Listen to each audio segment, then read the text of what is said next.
अति संत झाले कलित बहुत. स्नान संध्या बुडविली तोंडी तंबाखूची नळी. गोड वर्णन करतात. आता हे सगळं विस्तार करून सांगायचं कठीण आहे, कारण भजनातल्या अर्धे निमे भजनी तोटा खायचे असतात. काही काही गावचं भजनच, भजनाला जागराला माणसं बसायलेत खरं आहे, पण भजन कुठपर्यंत करायलेत माहितीये का? जवर मधलं भजन घेऊन पिढी तोटा येत नाही तवर. एकदा पिढीन तोटा आला की भजन गेलं वाऱ्यावर, गेले घराला निघून. स्नान संध्या बुडविली तोंडी तंबाखूची नळी. ऐका, संतपण हे कुठल्या वेशभूषेवर, केशभूषेवर, गंधावर, माळेवर अवलंबून नाही हो. ऐका नाही, साधू सारखा वेश परिधान करता येणं सोपं आहे, पण संतपण अंगी बांधणं कठीण. साधू सारखे कपडे घालता येतील, असा मस्त फेटा बांधता येईल, अशी बंडी घालता येईल, मस्त धोतर घालता येईल, मस्त मुद्रा गंध लावता येईल. साधू सारखा वेश परिधान करता येणं सोपं, पण संतपण अंगी बांधणं नाही. संतपण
संतपण मिळत हे हाटी. शिंडता कपाटी रानवणी, नये मोल देता धनाची राशी. नाही ते आकाशी पाताळी हे. तुकोबाराय सांगतात, संतपण हे कुठं हट्टाला पेटलं म्हणजे पदरी पडतं असं नाही. नाही संतपण मिळत हे हाटी. शिंडता कपाटी रानवणी, कुठंतरी जंगलात जाऊन फिरला म्हणजे साधूपण हाताला लागतं असंही नाही. पण हे साधूपण मिळण्याचं दुकानही नाही. नये मोल देता, अमुक अमुक धरा एवढे, पण साधूपण द्या. साधूचे कपडे मिळतील, पण साधूपण मिळणार दुकान नाही ते आकाशी पाताळी हे. असं दुकान कुठंच. माझा लय आवाज कमी झालाय बघा. साधू सारखा वेश परिधान करता येणं सोपं आहे. नाथ महाराज म्हटले का नाही, चंद्र सूर्यादी बिंबे करिता ती सांग, पण प्रकाशाचे अंग नये अनिता. काय झालं, एका चित्रकारानं सुंदर चित्र काढलं. मस्त अशी दोन डोंगर काढली, एक वाडी वस्ती काढली, मस्त झाडी डोंगरावरची काढली, कुठून तरी वाहणारा झरा काढला, आणि दोन्ही डोंगराच्या मध्यभागी असा कासरा बरोबरी आलेला सूर्य काढला.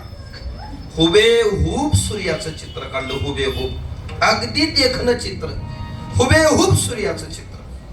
आणि त्यानं चित्र काढलेली प्रसिद्धी परिसरात झाली, आख्यायिका झाली. आणि परिसरात ज्याच्या ज्याच्या कानावर ही बातमी गेली की अमुक अमुक चित्रकारानं हुबेहूब सूर्याचं चित्र काढलंय. परिसरातली चित्राच्या आवडीची मंडळी चित्र बघायला चित्रकाराच्या घरी, आणि चित्रकाराच्या घरी गेल्यावर म्हणले, अहो जे आम्ही कानानं ऐकले ते चित्रकार तुम्हीच का? म्हणले काय ऐकलंय तुम्ही? सूर्याचं जे हुबेहूब चित्र काढले ते चित्रकार तुम्हीच का? म्हणले हो मी तेच. मग आम्ही ते चित्र पाहायला आलोय म्हणले सूर्याचं. चित्रकारांना सांगितलं बरोबर आहे, मीच ते चित्र काढलेलं आहे, पण जे सूर्याचे चित्र काढलेली जी फ्रेम आहे ती मधल्या माझ घरात नेऊन ठेवलेली आहे. लाईट गेली आहे, एक काम करा, या टेबलवरचा कंदील बॅटरी घ्या आणि चित्र बघायला मधल्या खोलीत जा. चित्र कशाचं? बोला बोला. चित्र कशाचं? चित्र सूर्याचं. आणि चित्रातला सूर्य बघायला बॅटरी कंदील. मला हे कशासाठी सांगायचं? दोन दिसती सारखी वरमजानी तू पारखी, वरमजानी तू पारखी, वरमजानी तू पारखी. दोन दिसती सारखी वरमजानी तू पारखी, वरमजानी तू पारखी, वरमजानी तू पारखी.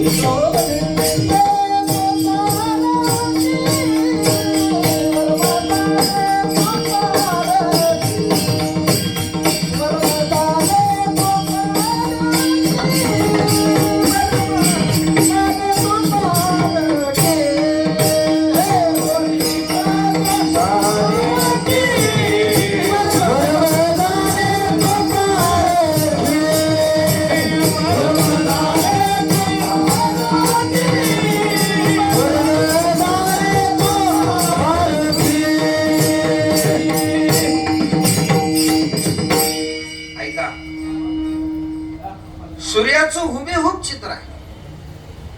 सूर्याचं चित्र काढता येणं सोपं आहे, पण चित्रात प्रकाश आणता येत नाही. तसं साधू सारखा वेश परिधान करता येणं सोपं आहे, पण संतपणांगी बांधणं कठीण. म्हणून साधूपण हे कुठल्या वेशभूषेवर अवलंबून नाही. साधू सारखे कपडे घालता आले म्हणजे तो साधू होतो असं नाही. मग साधू म्हणावं तरी नेमकं कोणाला? तुकाराम महाराज म्हणजे तुम्ही सांगा. समाजातली निकष पुढे यावे म्हणून तुकोबारांनी विचारलं. आता प्रमाणातला वेळ घेत नाही, सोपं सोपं सरळ सांगत चालतो, ऐका. म्हणले मग सांगा तुमच्या दृष्टीनं तुम्ही नेमकं संत कोणाला म्हणता? एक जण उठला आणि तो म्हणला महाराज माझं ऐका. म्हणजे तुझं काय म्हणणं? मला असं वाटतंय ज्याच्या अंगावर भगवी कपडे घातलेले असतात त्याला संत म्हणा. तुकाराम महाराज म्हणले भगवे कपडे घालणारा जर संत होत असेल तर या जगातली सगळी कुत्री संत. भगवे तरी श्वान सहज वेश त्याचा, पण तेथे अनुभवाचा काय पंथ. आहे का नाही? अरे भगवे कपडे घातणाऱ्या जर तुम्ही एखाद्याला संत म्हणत असाल, कुत्र तर जन्मताच भगवाय की, मग काय कुत्र्याच्या पाया पडता येईल? नाही. निकष चुकीचा ठरला. दुसरा उठला, तो म्हणला महाराज ह्याचं चुकलं असेल, माझं ऐका. म्हणजे तुझं काय म्हणणं आहे? तो म्हणला महाराज ज्यानं कुणा लई केस वाढवली, लई जटा वाढवल्या त्याला तुम्ही संत म्हणा. तुकाराम महाराज म्हणले जटा वाढवणारा आणि केस वाढवणारा जर संत होत असेल तर या जगातली सगळी हसवल संत. वाढवणी जटा फिरे दाही दिशा, तरी जंबू वेशा सहज स्थिती. केस वाढवल्यावर जर तुम्ही एखाद्याला संत म्हणत असाल तर हसवल्याला तर जन्मताच केस आहेत की, पण त्याला संत म्हणता येत नाही. बरं, निकष चुकीचा ठरला. तिसरा उठला, तो म्हणला महाराज या दोघांचं बी चुकलं असेल, माझं ऐका.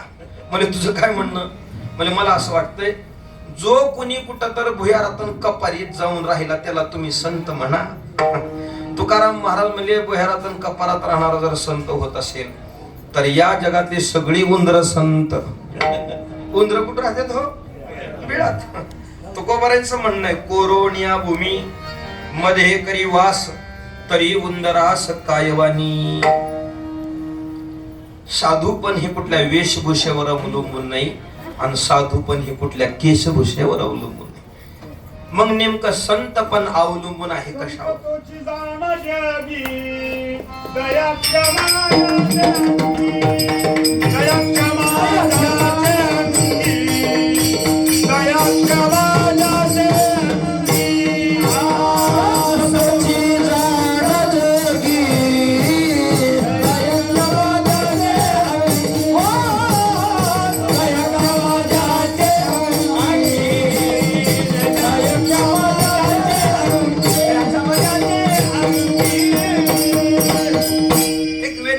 हे लक्षण आहे. संत कोणाला म्हणावं? ज्यांच्या जवळ दया क्षमा हे शांतीतली संत असतात. याही निकषानं पाहता येणं शक्य आहे. बर, अजून वेगवेगळ्या अंगानं नेमकं संत म्हणायचं कसं महाराज? साधूच्या कुळात जन्माला आला म्हणजे संत होतो का? कविता निर्माण केले म्हणजे संत होतो का? काव्य निर्माण करणारा चांगला कवी होईल पण संत होतो असं नाही. साधूच्या कुळात जन्माला आला म्हणजे तो साधूच असतो असं नवती ते संत करिता कवित्व. पुढं संतांचे ते अप्त नवती संत आहे का नाही? साधूच्या कुळात जन्माला आला म्हणजे संत असतो असं आहे का काही? बोला की. महाराजाचं पोरग महाराजाचं असेल असं काय असतं वय? एका चांगल्या प्रतिष्ठित कीर्तनकाराच्या घरी गेलो होतो मी. प्रतिष्ठित म्हणजे मान मान्यता चांगली, 50-60 हजार कीर्तनाची फीस, असा प्रतिष्ठित अशा कीर्तनकाराच्या घरी गेलेलो. अगदी मान सन्मानानं मला घरी नेलं महाराज. डहाळजाला बसलो होतो आणि डहाळजाला बसल्यावर महाराज म्हटले, तिच्या घरात त्यांचं मुलगा 18-19 वर्षाचं पोरग होतं.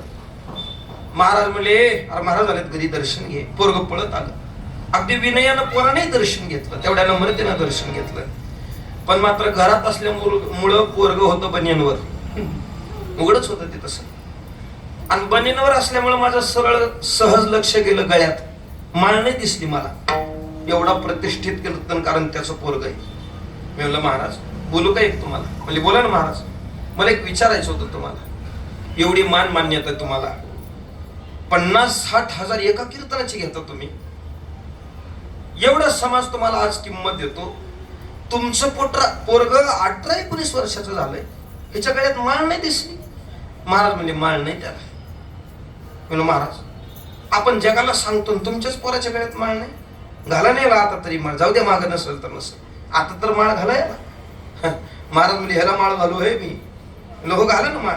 काय सांगता महाराज, 6 महिने झालं माझ्या माग लागले काढा म्हणून.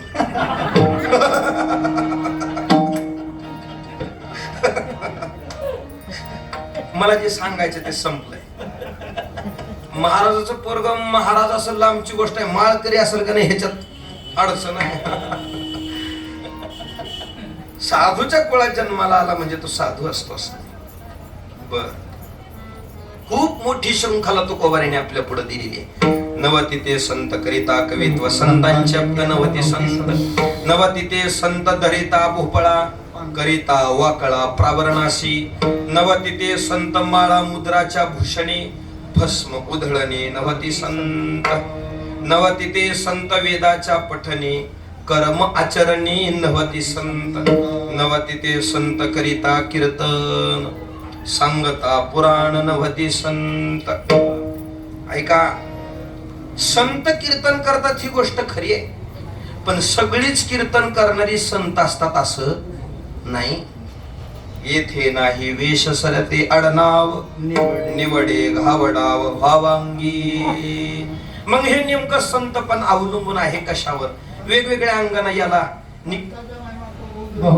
संतांचा महिमा तो बहुदुर्गम, शाब्दिकाचे काम नाही येते. साधू पण हे सांगण्यासाठी खूप कठीण गोष्ट आहे, पण मात्र समाजाला तर साधू कळावा महाराज. त्यालाही तुकोबारीने काही टप्पे टप्पे मांडलेले आहेत. जसं मग यांनी प्रमाण दिलं, दया क्षमा शांती ही ज्या साधूकडे, तो साधू असं एक अंगानं पाहता येणार. अजून आजच्या अभंगाकडे येण्यासाठी सोपं करतो.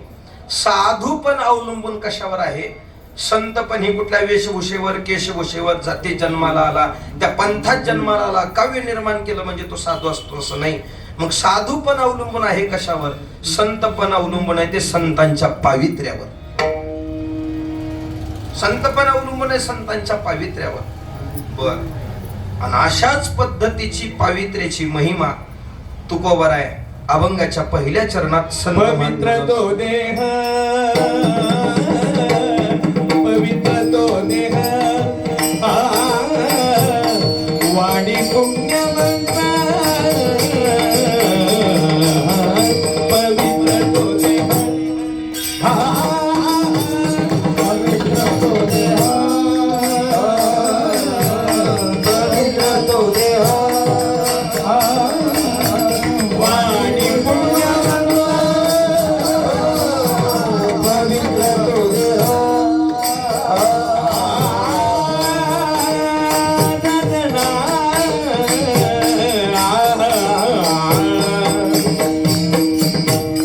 पवित्र तो देह,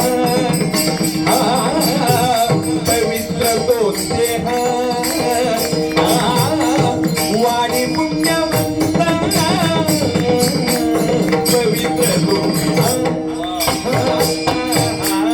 देह, पवित्र तो देह, पवित्र तो देह, वाणी पुण्यवंता. पवित्र तो देह,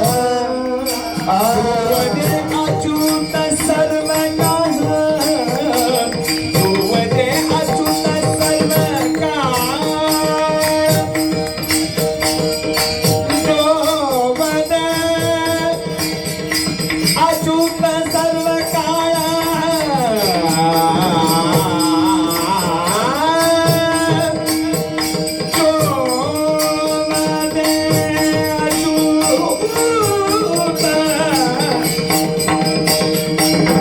तुवदे अच्युत सर्व काळ, तुवदे अच्युत, जोवदे अच्युत सर्व काळ, सर्व काळ,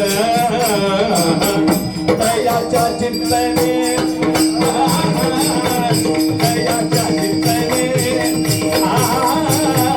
निर्गुण संगत, दयाच्या चिंतने, दयाच्या चिंतने, दयाच्या चिंतने. पवित्र तो देह, वाणी पुण्यवंता.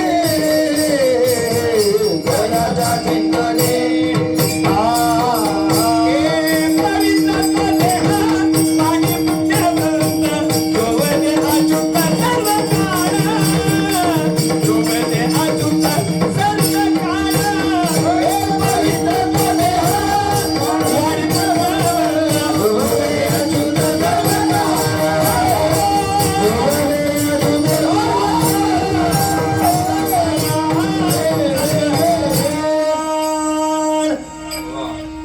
पवित्र तो देह, वाणी पुण्यवंत. गुरुजी तुमचा जन्म कर्नाटकातला आहे का नाही? मला सगळं माहिती आहे गुरुजीचं. मला सुरुवातीला ही इकडे आली होती का नाही सर्व्हिसला, त्यांना हे शब्द फुटणं लय कठीण व्हायचं बघा. पण अखंड भजनाची सेवा केली आज सरळ म्हणतात आपल्यासाठी. म्हणजे एक 7-8 वर्षापूर्वी भेट झालेली, 5-7 वर्ष तरी झाली असते. मी सगळं कीर्तन ह्यांच्यावर घालून दिलं होतं. मी किती ऐकत होतो, फक्त गुरुजीला फक्त राग सांगायचं, ते लगी लगी म्हणायचं. पाटील महाराज होते बघा, ठीक आहे, अंबडला, अंबड मला आठवत. हा पवित्र, हा हेच होते वाजले. पवित्र तो देह, वाणी पुण्यवंत, जोवदे अच्युत सर्व काळ. अभंगाच्या पहिल्या चरणात तुकोबाराय संतांच्या पावित्र्याची महिमा गातात.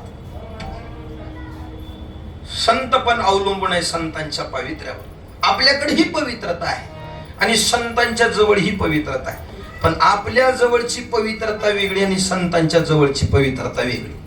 आपल्या जवळच्या पवित्रतेला बाध आहे, पण संतांची पवित्रता म्हणाल तर अखंड सोवळी ही संतांची पवित्र. आपली पवित्रता म्हणल्यावर त्याला बाध येतो. हो, आमच्या मराठवाड्यामध्ये मारुतीला पाणी घालायला जातात माणसं, इकडेही जात असतात. एरीवारी कधी नाही गेले तर श्रावणात नक्की जाणार, कळशी भरून घेणार, सवळ्यात निघणार. मग ते ओल्या पडद्यानं, ओल्या अंगानं, मग ओल्या अंगानंच पाणी ताजं घ्यायचं, बोरचं, विहिरीचं, आडाचं, हापशाचं असं कळशीत पाणी घ्यायचं आणि ती ओल्या पडद्यानं मारुतीला पाणी घालायला जायचं. ऐका, मारुतीला पाणी घालायला गेल्यावर जर वाटत दुसऱ्या माणसानं ह्याला शिवलं,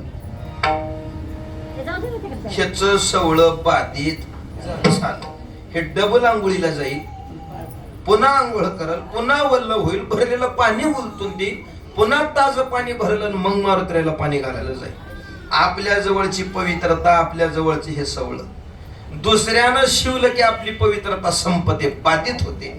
पण संतांची पवित्रता म्हणाल तर माझ्या ज्ञानोबारांकडे बघा, कितीही अस्पृश्य माणूस असू द्या, पण माझ्या ज्ञानोबारांच्या समाधीचा स्पर्श झाला की जी ज्ञानोबारांची पवित्रता ती स्पर्श करणाऱ्याला पवित्रता. जो करील याची यात्रा तो तारील सकळ ही गोत्रा, सकळ ही पुढे पवित्रा, याची दर्शनी होती. ज्ञानोबारांचं दर्शन घेतलं की जी ज्ञानोबारांची पवित्रता दर्शन घेणाऱ्याला ती पवित्र. आज तागायत रेड्याला काय समाजात किंमत आहे सांगा? आज एवढं जग पुढे गेलंय म्हणतोय ना आपण, आज तागायत रेड्याला काय किंमत आहे समाजामध्ये? नाही. पण त्या रेड्याला माझ्या ज्ञानोबारांच्या हाताचा स्पर्श झाला. जी ज्ञानोबारांच्या समाधीला आज दर्शनाला रांग आहे, तशीच रांग आळे फाट्याला त्या रेड्याच्या दर्शनाच्या समाधीच्या दर्शनाला रांग आहे. माऊलीच्या स्पर्शानं घडलेली ही पवित्रता आहे. खरी पवित्रता ही जिला बाध नाही, स्पर्श करणाऱ्यालाही ती प्राप्त आहे. म्हणून तुकोबाराय संतांच्या देहाला पवित्रतेची मान्यता देतात. पवित्र तो देह. वास्तविक देहाला पवित्र म्हणणं हे चुकीचंच वाटण्यासारखं आहे. कारण देहाला पवित्र म्हणावं असं या शरीराकडे काय?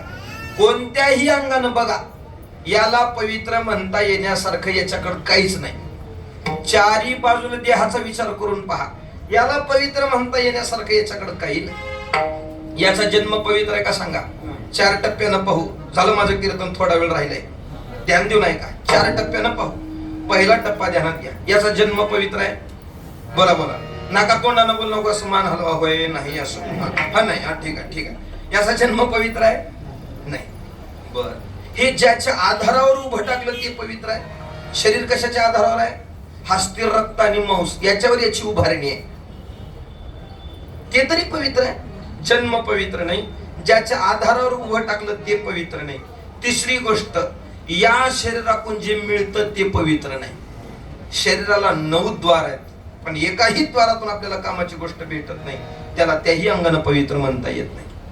आणि चौथी गोष्ट, या शरीराचा होणारा परिणाम पवित्र नाही, शेवट पवित्र नाही असं दारा.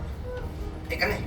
चारी बाजूने याचा विचार करून पहा, चारी अंगाने विचार करून पहा, याला पवित्र म्हणता येण्यासारखं काहीच नाही. पहिली गोष्ट, याचा जन्म पवित्र आहे का? नाथ महाराज भागवतातून याचा जन्म सांगतात. नाथ महाराज वर्णन करू लागले, अपवित्र विटाळशीचे रुधिर घोटणी झाले हे शरीर. वा, अशी जर साथ मिळाली तुम्ही अजून 2 तास करीन. वा, अपवित्र विटाळशीचे रुधिर घोटणी झाले हे शरीर, निंदेद्वारे जन्मनी नर आम्ही पवित्र म्हणविती. नाथ महाराज म्हणू लागले, अरे स्वतःला आपण पवित्र म्हणून घेतो, अगोदर आपला जन्मगाव पवित्र आहे का? अपवित्र विटाळशीचे हे रुधिर घोटणी झाली हे शरीर, याच्या पुढे जाऊन निंदेद्वारे जन्मनी नर आम्ही पवित्र म्हणविती. प्रश्नार्थक चिन्ह ठेवले नाथ महाराजांनी पुढे. बघा म्हणे कसं काय पवित्र आहे. मला वाटत नाही की ओवीचा काही विस्तार करावा. म्हणल्या याचा अर्थ कळतोय आपण. याचा जन्म पवित्र नाही. बर, जसं याचा जन्म पवित्र नाही, तसं हे शरीर ज्याच्या आधारावर उभं टाकलं ते तरी पवित्र आहे का? बोला. शरीर कशाच्या आधारावर आहे? हस्ती, रक्त आणि मांस याच्यावर याची उभारणी. याला त्याही अंगानं पवित्र म्हणता येत नाही.